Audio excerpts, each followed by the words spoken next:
Thank you, and good morning to the honorable members of this committee and to the guests present here today. And thank you, Advocate, for giving me the opportunity to read my statement, which reads as follows. I feel privileged to have been afforded the opportunity to appear before this committee so that I may make my contribution towards the unraveling of the issues that have contributed to the current state of affairs at Eskom. The lapses in good governance, in good corporate governance, that have been occasioned by poor decision-making have opened up the company to exploitation by unscrupulous rent seekers. Those of us who have been and continue to be at the forefront of these events, including any who may have even peripheral knowledge thereof, have both the responsibility and moral obligation to voluntarily provide this knowledge to this committee and to the nation. In accordance with the information I received, that Eskom will make available any documentation I may require in support of my preparation for my appearance before this committee, I regret to say, despite numerous requests, Eskom did not avail me a single document. I have therefore had to rely on my memory of the pertinent events during my tenure at Eskom. This is unfortunate as it limits my ability to support the work of this committee. Be that as it may, I am here committed to presenting my recollections to the best of my ability.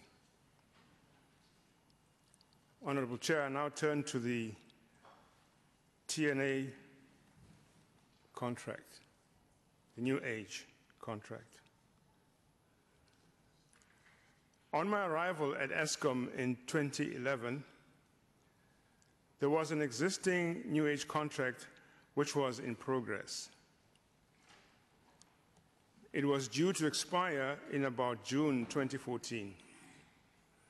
At the time of its expiry, Colin Machila was acting chief executive. Mr. Machila acceded to the request that the contract be renewed. In so doing, he failed to apply a provision in the delegation of authority that enjoined him to deal with sponsorship through a committee that was put in place to deal with such matters, thus bypassing the process and acting outside of his delegated authority. The finance director, among others of his management team, raised objections to this action, contending that he used the wrong delegation of authority and that the correct one would require him to make a decision on sponsorship as part of a committee. Mr. Machila disputed this position and proceeded to sign the contract. A whistleblower reported this action to the chairperson of the Audit and Risk Committee, stating that the chief executive had flouted procurement regulations. The Audit and Risk chairperson then brought the matter to the attention of the board, which duly delegated the same Audit and Risk Committee to institute an audit inquiry into the matter. The Audit and Risk Committee appointed Sizwe Nsaluba Gobodo, who produced a report with the finding that Mr. Machila had interpreted his delegation of authority incorrectly by using a wrong process to award the TNA contract, thereby infringing the provisions of the PFMA in that his authorized expenditure would then be irregular. Mr. Machila then requested the board to seek legal opinion in this matter, to which the board agreed. The legal opinion was provided by the firm of Ledwaba Mazwai attorneys, who upheld the Caesar Zaluba Kowodo findings that Mr. Machila had acted outside of his delegated authority and recommended that the board discipline the acting chief executive. At this point, Mr. Machila was no longer with the company, as the substantive chief executive, Mr. Matuna, was then in office. So the board could not institute disciplinary action after the fact. Further, the lawyers advised that cancellation of the contract would result in expensive litigation and serious losses to the company. They also forwarded the board advice that that meant accepting the contract, that is, rectifying it, meant accepting the responsibility for Mr. Machila's breach. After deliberations, the board accepted this advice as an irregular expenditure finding was too ghastly to contemplate. The board then resolved to let the contract run the remaining few months of the extension. I now move on to the T-Systems IT procurement. I had established a practice of having regular weekly briefing meetings with the chief executive. At the time of the procurement of the IT services, Mr. Machila was acting chief executive. It was in one of these meetings that I was, for the first time, informed that there was an IT services procurement process in progress to replace T-Systems' contract. I next learned from the report of the board tender committee to the board that the process had hit an impasse in that negotiations with the preferred bidders were unsuccessful. Consequently, the recommendation to the board tender committee was to extend the T-Systems contract for a further 2 years. To the best of my recollection, circumstances of this suspension of Mr. Saleha were never raised at the board, neither before nor after the suspension.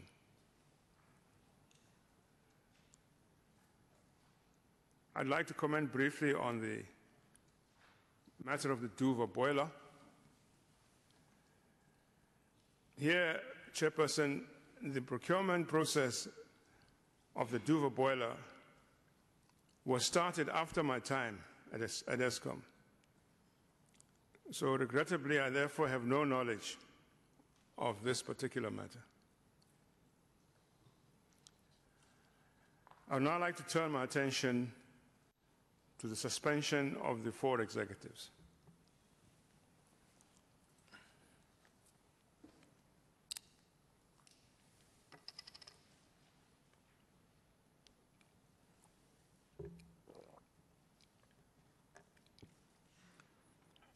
In order to do justice to the matter of the circumstances surrounding the suspension of Mrs. Matuna, Koko, Morokani, and Mulife, please indulge me to sketch some of the events that occurred prior to this, which events take us to the time of the appointment of the new board in early December 2014. During the first 6 or so weeks, the new board members were busy with the inductions and only started to get to grips with Eskom's business towards the end of January 2015.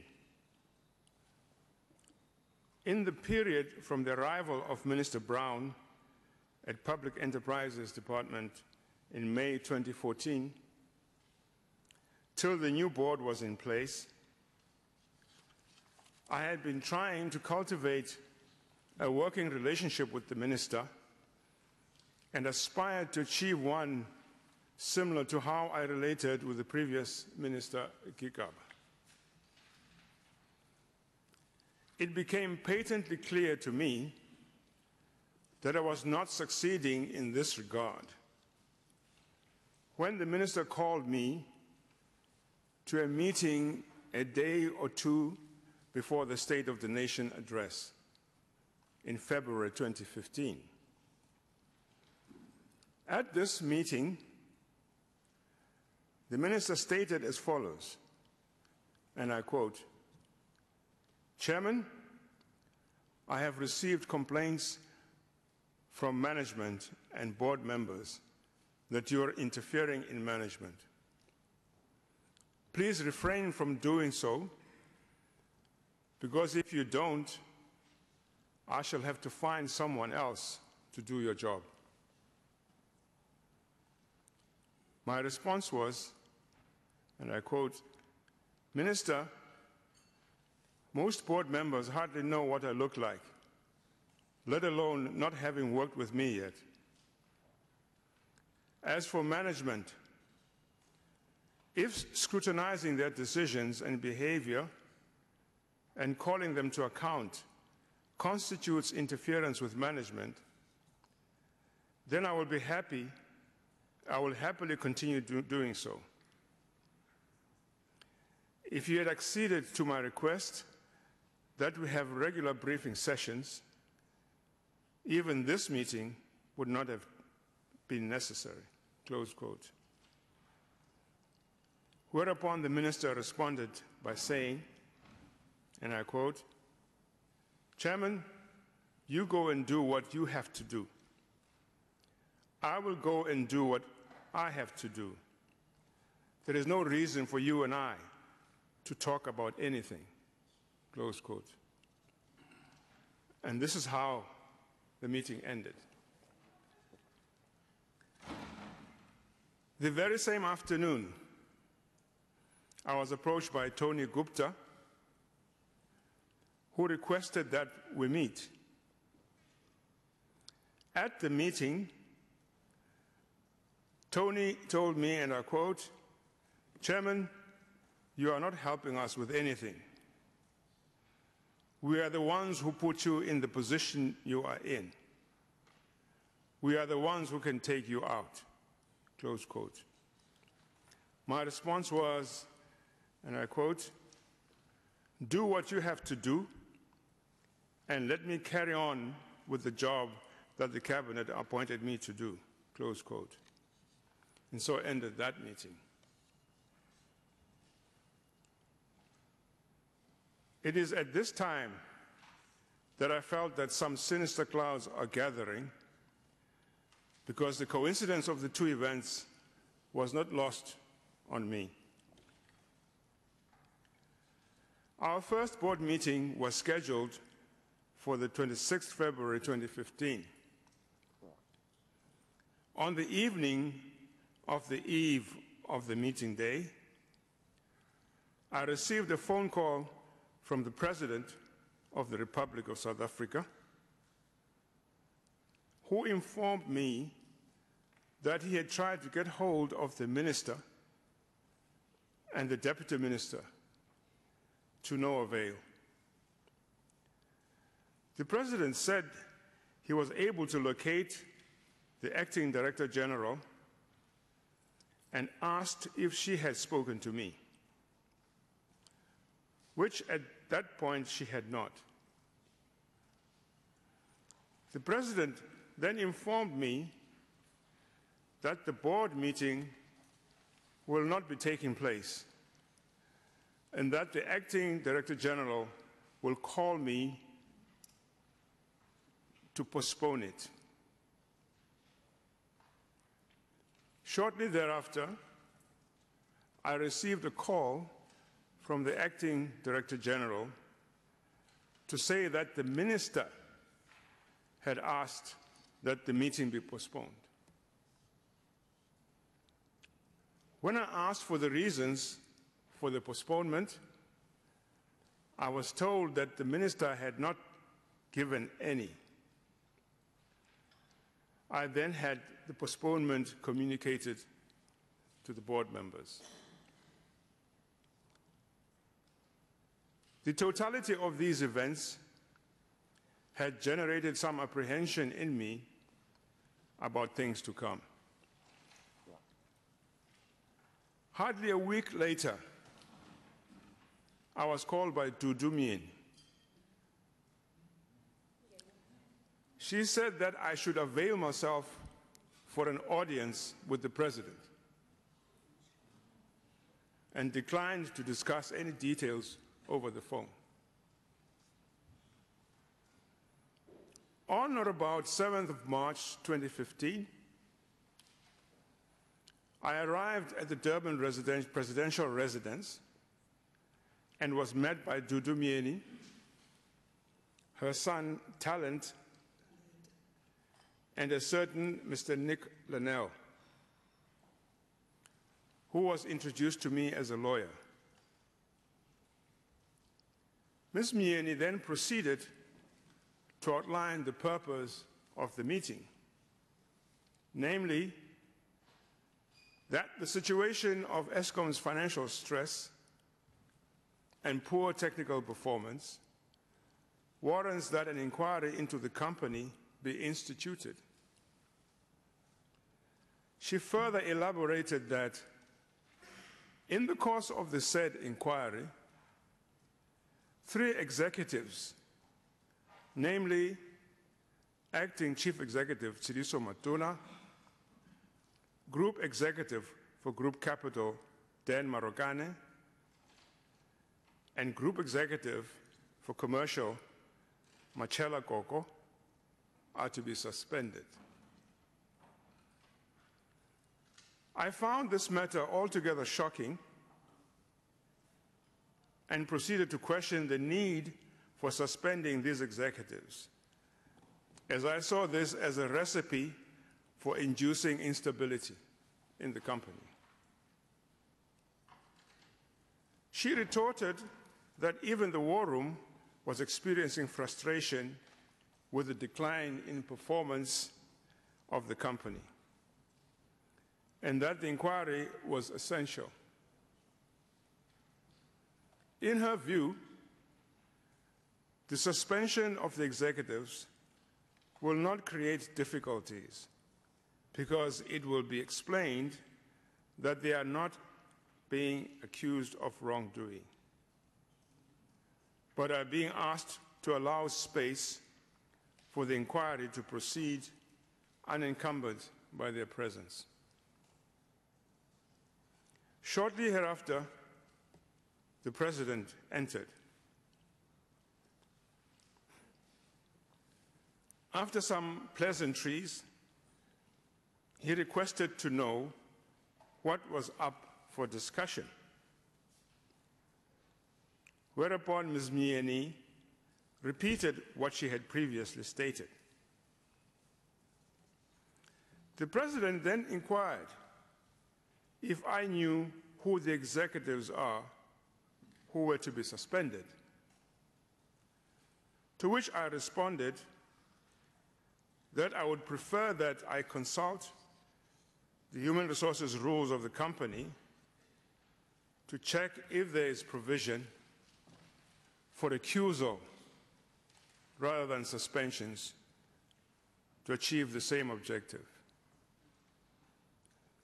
Ms. Myeni stated that Mr. Linnell had assisted her with a similar situation at SAA and is being made available to assist.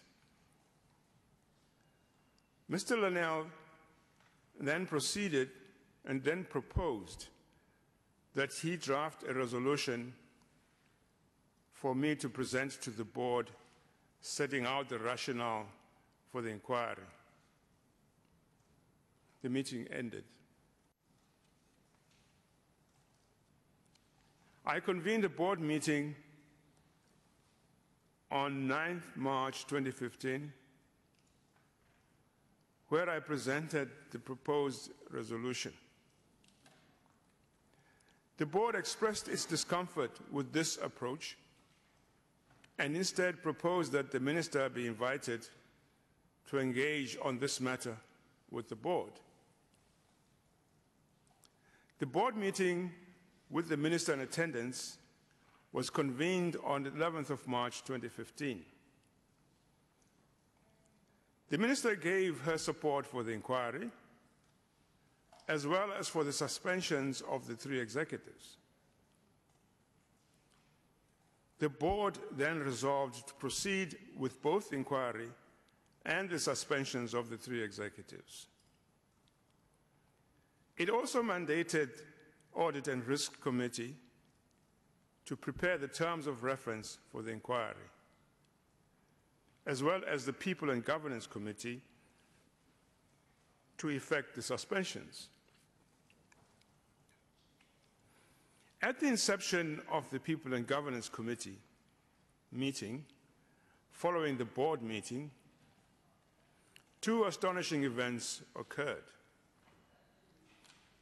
Firstly, Dr. Ben Gubane stated that the name of the financial director must be added to the list of executives to be suspended.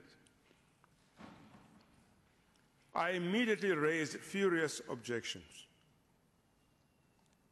For one, this executive's name was not among the names approved by the board.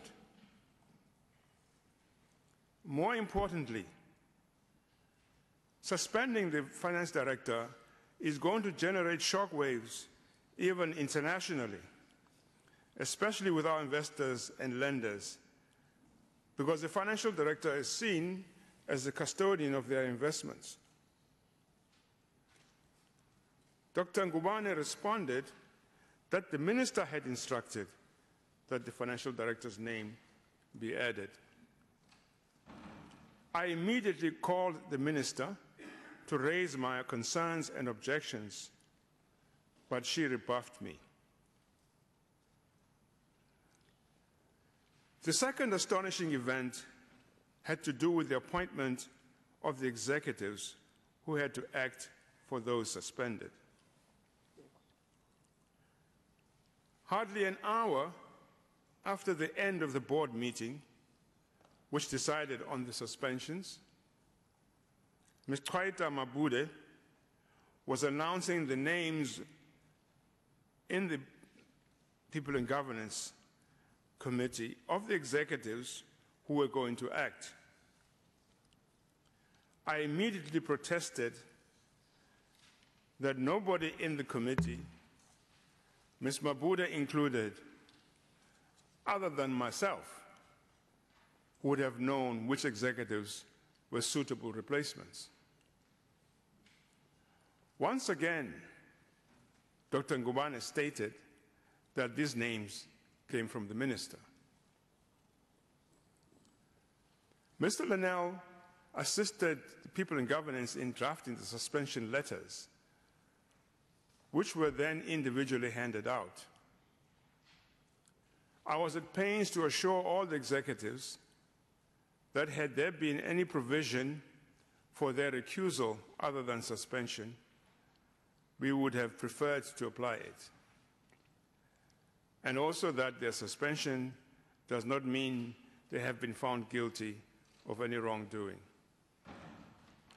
The following morning, 12 March 2015 at 10 o'clock, I addressed a press conference wherein I announced the suspension of the 4 executives and the company's intention to institute an inquiry.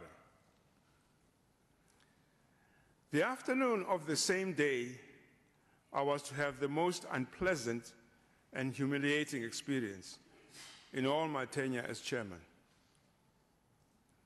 The head of Eskom Treasury informed me that our investors and lenders from across the world will be calling in to ask for an explanation of the actions of suspending the executives. Indeed, I was online with around 52 individuals trying to defend what essentially was an indefensible position.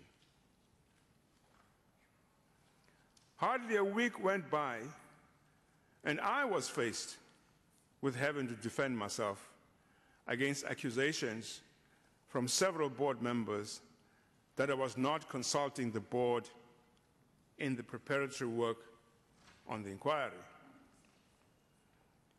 The board engaged a law firm to trump up charges against me that I'm not fit to be a director of the company. On the 23rd March, in the dead of night, I was given an ultimatum by the board to resign or be charged with lack of fitness to be a director. I resigned under duress. The termination of the services of the executives who left Eskom occurred after I had left. In conclusion, Honorable Chairperson, I would like to state here that corruption is the scourge that is denying our people the opportunity of a decent and prosperous livelihood. It is the duty of all of us to rid our society of this evil. I therefore applaud the initiative taken by this Honourable House to get to the bottom of the maladministration at state-owned enterprises. I wish the committee well in this endeavour. And that is my statement, Honourable Chair. Thank you.